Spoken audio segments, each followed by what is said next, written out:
the hip and the lower body. Now what we're gonna do now is go through both of them in a few minutes. So what we're gonna see is this hip area right here, right? This is a hip bone. You have two of them, one on each side. Then you have the sacrum back here, right? Finalizing that last of the third bones that give us the pelvic girdle. So here I just have one side, and you can see just how well that kind of fits in there. When we look at the hip bone, it's actually called the os coxae, or sometimes the innominate bone. So lots of different names to it, and it's actually three separate bones that fuses at the joint area called the acetabulum. Again, the acetabulum, it kind of looks like acetabulum, right? But acetabulum,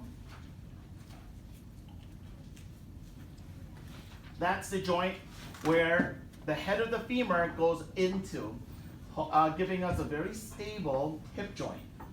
Now, some of you guys have heard of people dislocating their shoulder, right? Shoulder, very loose.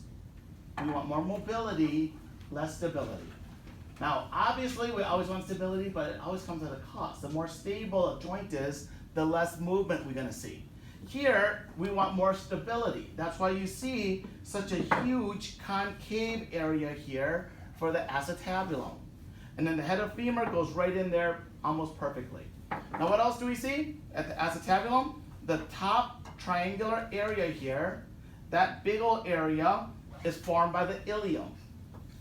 The ilium contains a real thick area called the spine. The spine starts way in the back, right here, and goes all the way to the front.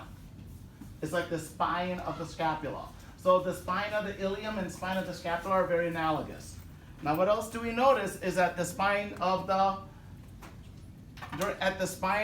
ilium area, when you move forward, there's a little knob that we can feel.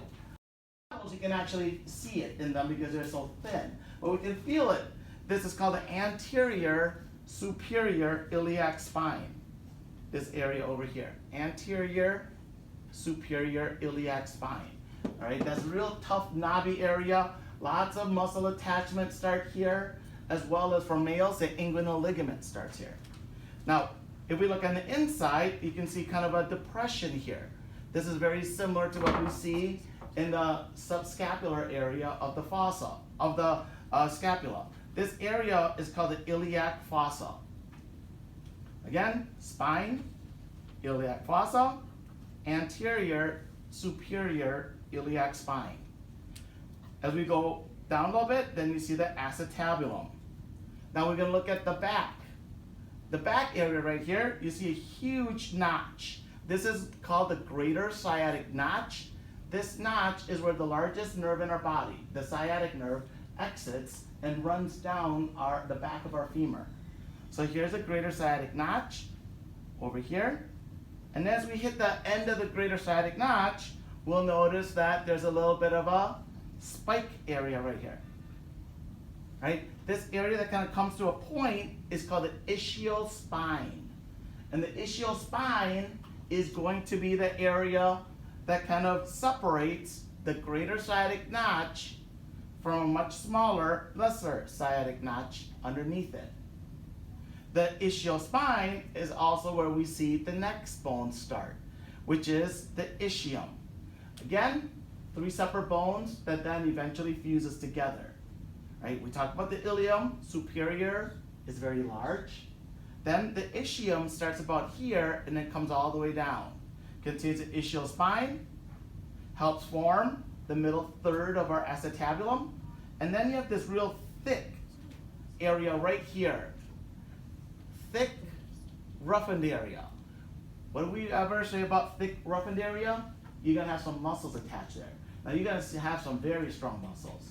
Your hamstring muscles are going to originate here and be anchored into this area.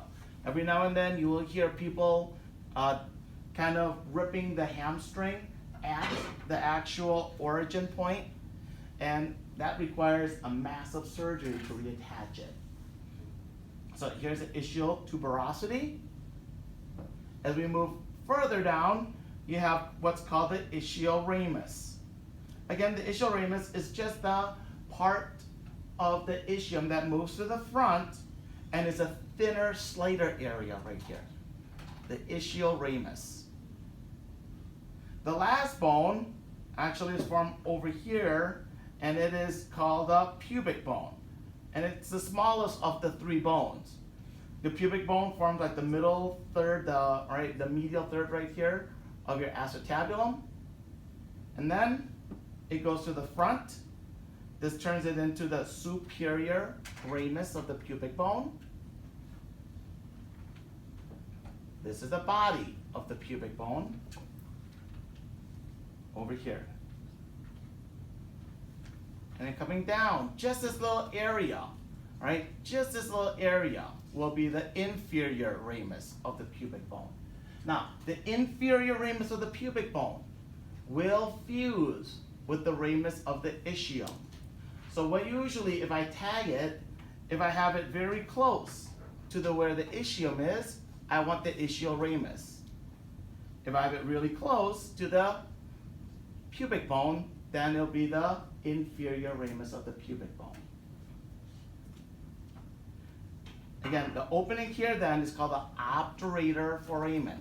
And you will have muscles that kind of exits out here. So you will not see an actual opening in the body. You'll have muscles that kind of covers that span. Obturator foramen. The pubic symphysis is only found when you have a complete hip. And what you're going to see is that's the pubic symphysis right here. That's the fibrocartilaginous area that allows us to unite the two sides of our os coxa, or hip. So the whole thing with the sacrum in the back, this is called the pelvic girdle.